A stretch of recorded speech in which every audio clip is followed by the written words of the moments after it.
Olá, eu sou a professora Adriana Freitas e agora vamos começar a aula para o 8º ano do ensino fundamental, a cor como elemento expressivo. A cor ela vai ser vista de várias formas diferentes para cada pessoa, para cada cultura. Temos as cores primárias, as cores secundárias, as cores quentes e as cores frias. Então, a cor ela vai ter várias classificações. Ela vai ter também a harmonia. Vamos estudar agora a harmonia das cores. O que seria isso? As cores elas vão receber influência da luz, certo? Da intensidade, dos reflexos e até da nossa própria retina. Então, a cor também vai sofrer influência dos nossos olhos. Então, cada pessoa vê, observa e sente uma cor da forma diferente. E existe uma grande variedade de matizes e tons dentro de uma mesma cor. É o que a gente vai estudar. Temos a gradação das cores. O que seria a gradação das cores? É a mistura gradativa entre as cores, que vai formar novas cores. Temos o degradê também, que é uma mistura gradativa das cores, e a matiz, que é a cor em sua máxima intensidade.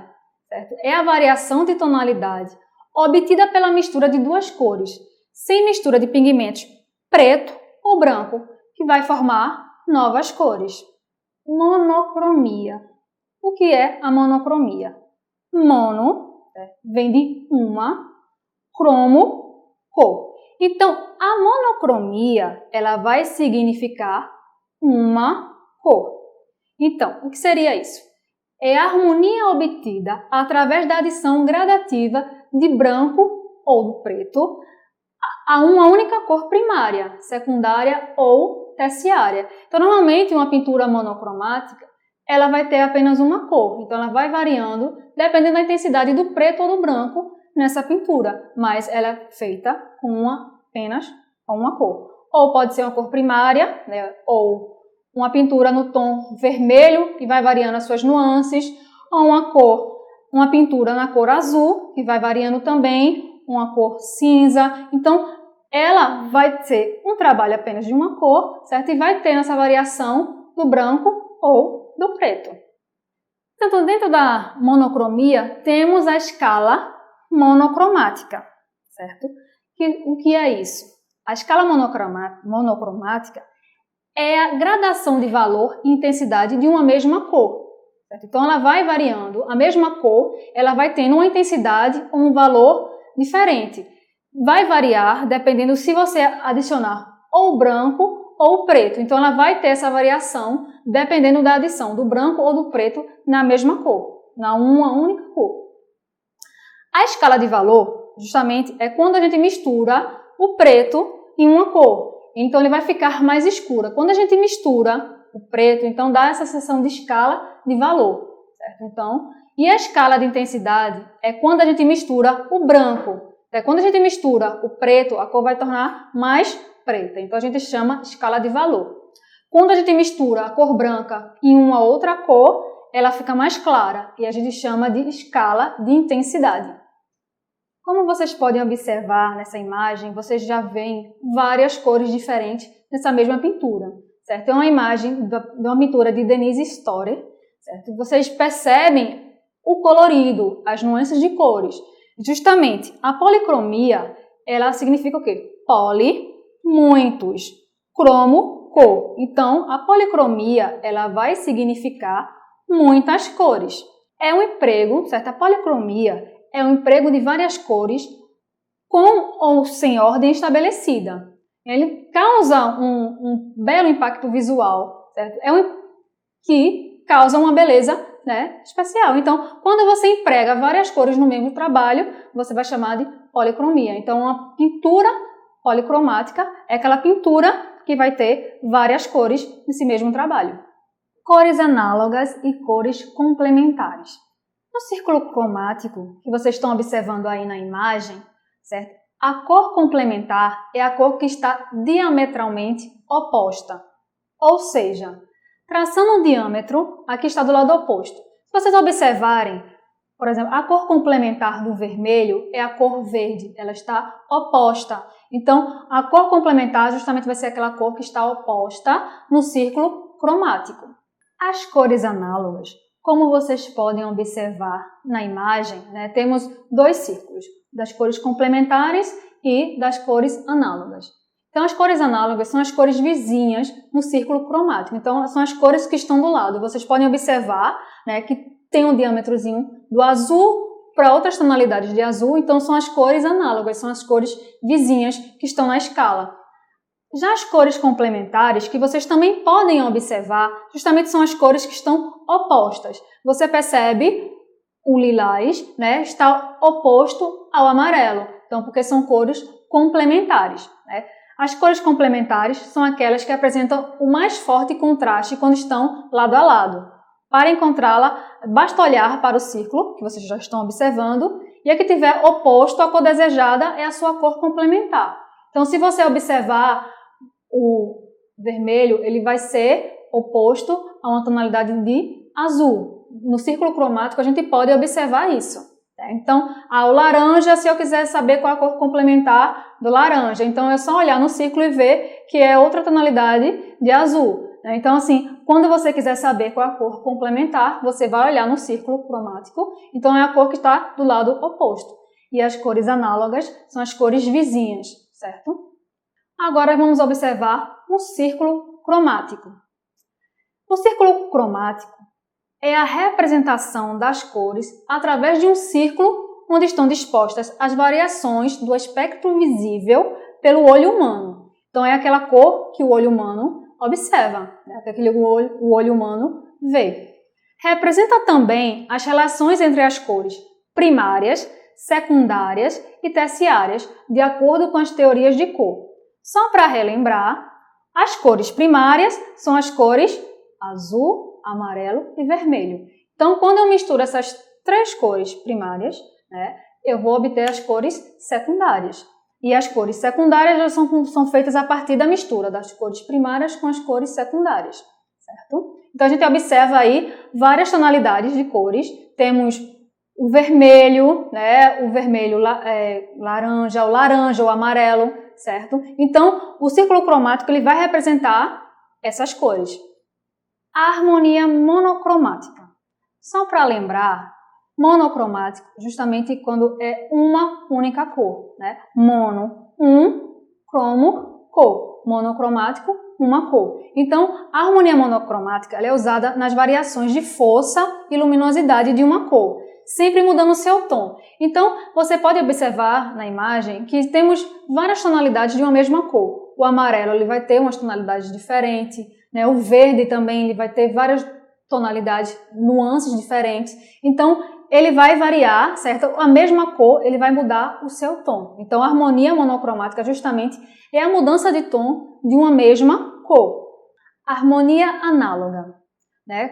A harmonia análoga é o resultado de uma cor primária combinada com duas cores vizinhas no círculo cromático.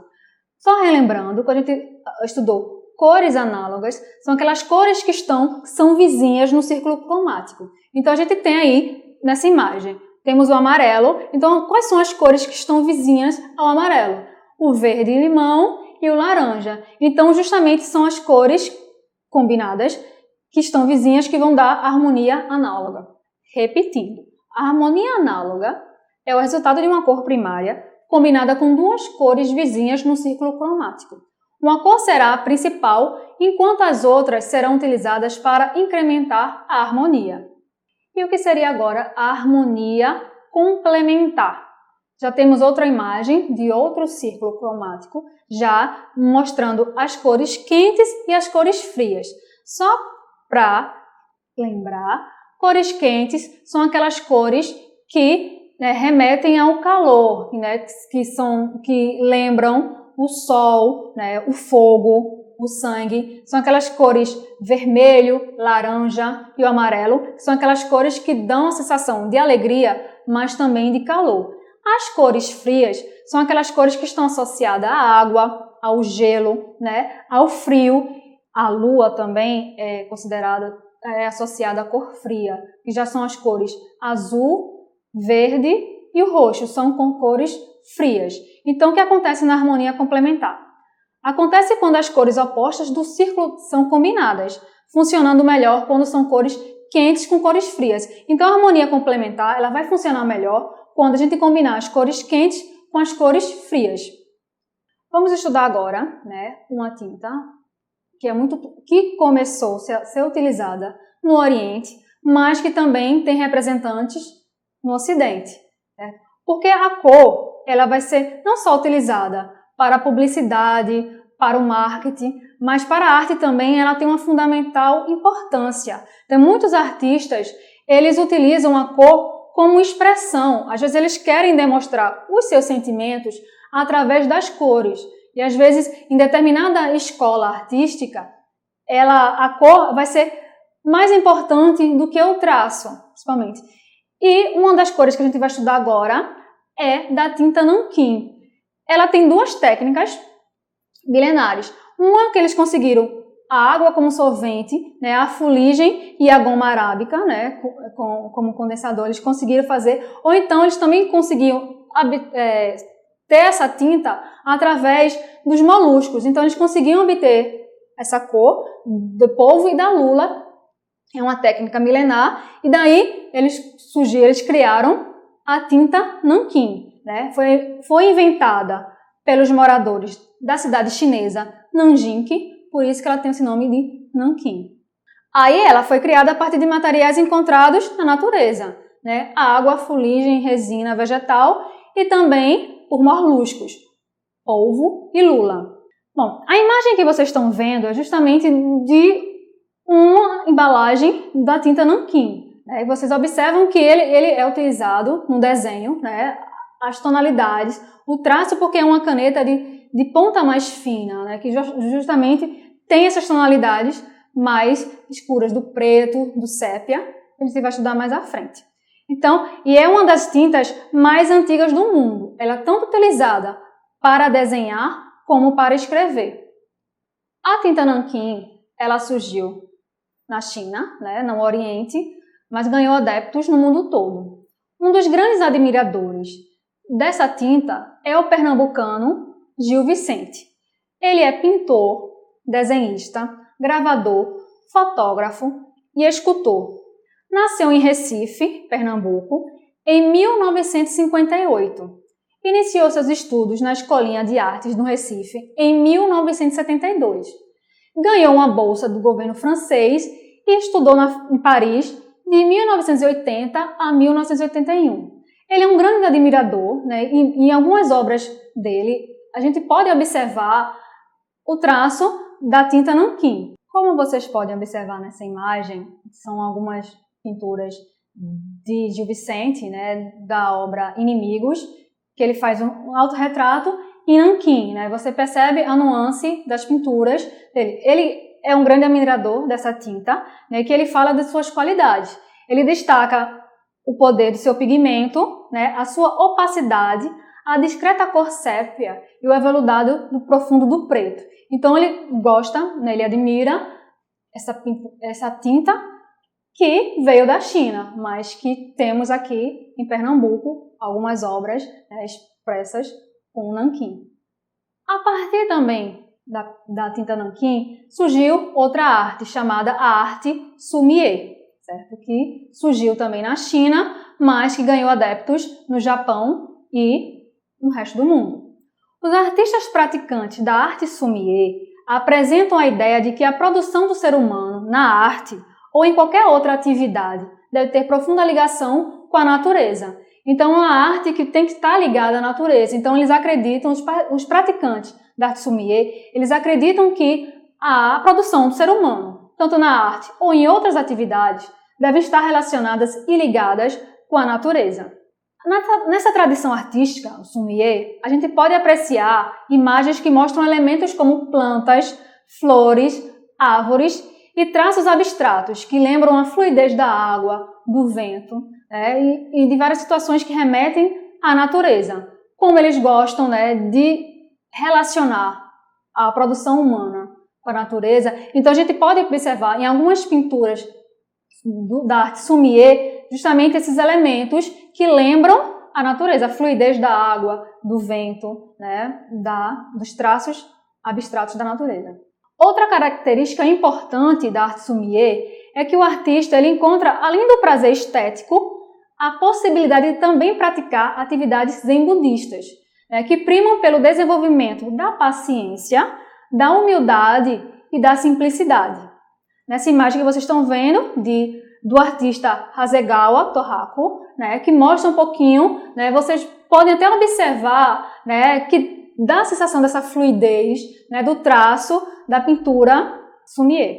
Como eu falei, né, a arte sommelier, ela nasceu na China, migrou para o Japão, né, e atualmente ela se espalhou pelo mundo todo. E um dos grandes divulgadores dessa arte sommelier aqui no Brasil foi o artista japonês Masao Okinaka. Certo? Ele nasceu em 1913 e morreu em 2000. Ele nasceu em Kyoto, no Japão, certo? E veio para o Brasil, para São Paulo, né? E viveu por muitos anos aqui e é um dos grandes divulgadores da arte sommelier, da arte nipônica brasileira no Brasil, certo? Ele firmou carreira aqui no Brasil e justamente também trouxe a técnica da arte sommelier para a gente. Aí vocês podem observar a imagem, né, o quadro Plantas. Vocês podem perceber que, né, na arte sommelier, eles vão estar sempre remetendo à natureza, a aspectos da natureza. Eles estão relacionando, né, a produção, né, as pinturas com a natureza. Então vai dar sempre aquela fluidez, né, da água, né, do vento, de traços naturais. Como estudamos hoje, né, a cor ela tem várias harmonias, né, várias gradações, matizes. Ela pode ser monocromática, né, de uma cor apenas, como policromática, né, uma pintura, o mesmo trabalho ter várias cores diferentes. Né. As cores a gente estudou também a tinta, né, uma tinta milenar que surgiu na China, mas que ganhou adeptos no mundo todo. Aqui em Pernambuco com o artista plástico Gil Vicente, né, em São Paulo com o artista japonês Masao Okinaka, né, que trouxe a arte sommelier, né, para o Brasil, né, e a gente estudou tudo isso. Bom, pessoal, a gente se vê na próxima aula.